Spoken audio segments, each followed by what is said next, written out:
ಮೊಸರನ್ನ ಮಾಡಲಿಕ್ಕೆ ಸ್ವಲ್ಪ ರೈಸ್ ಹಾಕಿ ನಾನು ಸ್ಮೂತಾಗಿ ಏನು ಮಾಡಿದ್ದೀನಿ, ರೈಸನ್ನು ಮಾಡಿಟ್ಕೊಂಡಿದ್ದೀನಿ. ಜೀರಾ ರೈಸ್ ಹಾಕಿದರೆ ಉದುರಾಗುತ್ತೆ. ಕರ್ಡ್ ರೈಸ್ಗೆ ರೈಸ್ ಸ್ವಲ್ಪ ಸಾಫ್ಟ್ ಇರಬೇಕು, ಹಾಗಾಗಿ ಸಾಫ್ಟಾಗಿ ಈ ರೈಸನ್ನು ಬೇಯಿಸಿಟ್ಕೊಂಡಿದ್ದೀನಿ. ಅದಕ್ಕೆ 1 ಕಪ್ ರೈಸ್ಗೆ ಅರ್ಧ ಕಪ್ ಮೊಸರು, ಅರ್ಧ ಕಪ್ ಹಾಲು, ಜೊತೆಗೆ ದಾಳಿಂಬೆ ಹಣ್ಣನ್ನು ಏನು ಮಾಡಿದ್ದೀನಿ, ಬಿಡಿಸಿಟ್ಕೊಂಡಿದ್ದೀನಿ.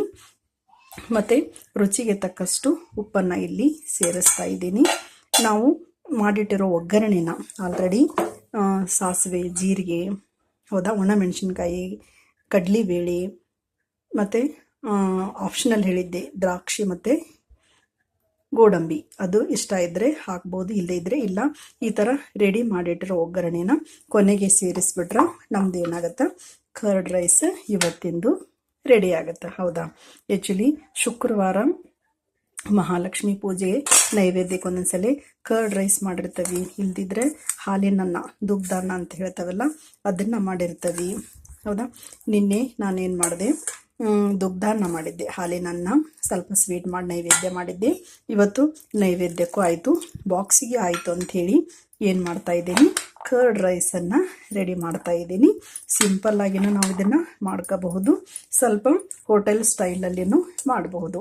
ಅರ್ಜೆಂಟ್ ಇದ್ದಾವಾಗ ಸಿಂಪಲ್ಲಾಗಿ ಮಾಡಿಕೊಂಡ್ರೂ ಆಗುತ್ತೆ. ಏನು ಸ್ವಲ್ಪ ಸ್ಪೆಷಲ್ ಬೇಕು ಅಂತ ಹೇಳಿದಾಗ ಹೋಟೆಲ್ ಸ್ಟೈಲಲ್ಲಿನೂ ನಾವೇನು ಮಾಡ್ಬೋದು, ಈ ಕರ್ಡ್ ರೈಸನ್ನು ರೆಡಿ ಮಾಡ್ಕೋಬೋದು ಅಲ್ವಾ. ಮೊಸರನ್ನಕ್ಕೆ ಒಗ್ಗರಣೆಗೆ ಅಂಥೇಳಿ ಸಾಸಿವೆ, ಜೀರಿಗೆ ತೊಗೊಂಡಿದ್ದೀನಿ, ಕರಿಬೇವು, ಒಣಮೆಣಸಿನ್ಕಾಯಿ, ಸ್ವಲ್ಪ ಹಸಿ ಶುಂಠಿನ ಹೆಚ್ಚಿಟ್ಕೊಂಡಿದ್ದೀನಿ, ಇನ್ನು ಇಂಗು ಮತ್ತು ಕಡಲೆಬೇಳೆ. ಇಷ್ಟ ಇರೋರು ದ್ರಾಕ್ಷಿ, ಗೋಡಂಬಿನ ಹಾಕ್ಕೋಬೋದು, ಇದು ಆಪ್ಷನಲ್. ಬಟ್ ಇಷ್ಟನ್ನು ನಾವು ಒಗ್ಗರಣೆ ಕೊಟ್ಟರೆ ತುಂಬ ಚೆನ್ನಾಗಿ ಟೇಸ್ಟ್ ಬರುತ್ತೆ. ಹಾಲು, ಮೊಸರು, ಉಪ್ಪು, ಮಾಡಿಟ್ಟಿರೋ ಒಗ್ಗರಣೆ, ಹೌದಾ, ಎಲ್ಲವನ್ನು ಸೇರಿಸಿ ಇನ್ನೂ ಸ್ವಲ್ಪ ನಿಮ್ಗೆ ಇಷ್ಟ ಇದ್ದರೆ ಬಿಡಿಸಿಟ್ಟಿರೋ ಹಣ್ಣನ್ನು ನೀವು ಸೇರಿಸ್ಬಿಟ್ರೆ ತುಂಬ ರುಚಿಕರವಾದ, ಆರೋಗ್ಯಕರವಾದ ಮೊಸರನ್ನ ಕರ್ಡ್ ರೈಸ್ ಏನಾಗುತ್ತೆ, ಸಿದ್ಧ ಆಗುತ್ತೆ.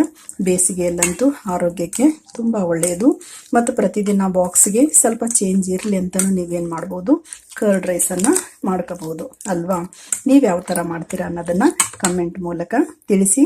ಇವತ್ತಿನ ಕರ್ಡ್ ರೈಸ್ ಇಷ್ಟ ಆಗಿದ್ರೆ ಒಂದು ಲೈಕ್ ಕೊಡೋದ್ರ ಮೂಲಕ ಸಪೋರ್ಟ್ ಮಾಡಿ ಅಂತ ಹೇಳ್ತಾ ನನ್ನ ಇವತ್ತಿನ ಬ್ಲಾಗನ್ನು ಮುಗಿಸ್ತಾ ಇದ್ದೀನಿ. ನೋಡಿರುವ ತಮಗೆಲ್ಲರಿಗೂ ಧನ್ಯವಾದಗಳು. ಶುಭ ದಿನ.